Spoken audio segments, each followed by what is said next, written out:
Hello friends, அப்போலாம் நம்ம ஆத்தா அம்மிச்சி இவங்கெல்லாம் ஊறுகாய் செஞ்சாங்கன்னா ஒரு 6 மாதம் வரைக்கும் கூட கெட்டே போகாதுங்க. அவ்வளோ டேஸ்ட்டாக சுவையாக இருக்கும், ரொம்ப ஹெல்த்தியாகவும் இருக்கும். இன்றைக்கி நான் வீட்டில் பூண்டு அதிகமாகவே இருந்தது, அதை வச்சு தாங்க நான் ஊறுகாய் நான் ட்ரை பண்ணியிருக்கேன். வாங்க எப்படி செய்யலான்னு பார்த்துடலாம். இப்போ நான் பூண்டை க்ளீன் பண்ணி எடுத்து வச்சுருக்கீங்க தொளிச்சு. இப்போ ஒரு கடாயை ஹீட் பண்ணி கடுகு வெந்தயம் சேர்த்து லைட்டாக ஒரு வறுத்துட்டு மிக்ஸி ஜாரில் சேர்த்து அரைச்சி எடுத்து வச்சுக்கோங்க. இப்போ அதே கடாயில் நல்லெண்ணெய் சேர்த்துருக்கேன். நல்லெண்ணெய் சேர்த்தா ஊறுகாய் கெட்டு போகாதுங்க, கொஞ்ச நாளைக்கு நல்லாவே வரும், அதனால தாங்க. இப்போ இது க்ளீன் பண்ணி வச்சுருக்க பூண்டை இதோட சேர்த்துக்கோங்க. லைட்டாக ஒரு வதக்கிட்டு இதை 2 பாதியாக பிரிச்சுக்கோங்க. ஒரு பாதி மிக்ஸி ஜார்லேயும் ஒரு பாதி தட்டுலேயும் சேர்த்துக்கோங்க.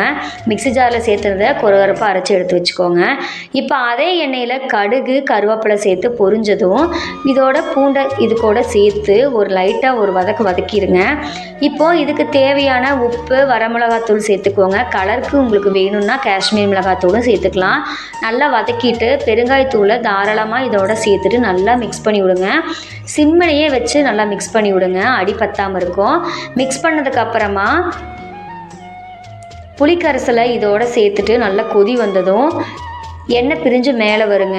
அந்த ஸ்டேஜில் நம்ம ஆல்ரெடி அரைச்சி வச்சுருக்க கடுகு வெந்தயத்தூளை இதோட சேர்த்துக்கோங்க.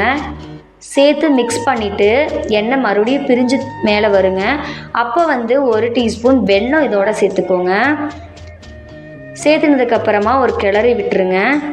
நல்லா கிளறி விட்டதுக்கப்புறமா சிம்மிலேயே வச்சு நல்லா கிளறி விடுங்க. அவ்வளோதாங்க, நம்ம பூண்டு ஊறுகாய் ரெடி.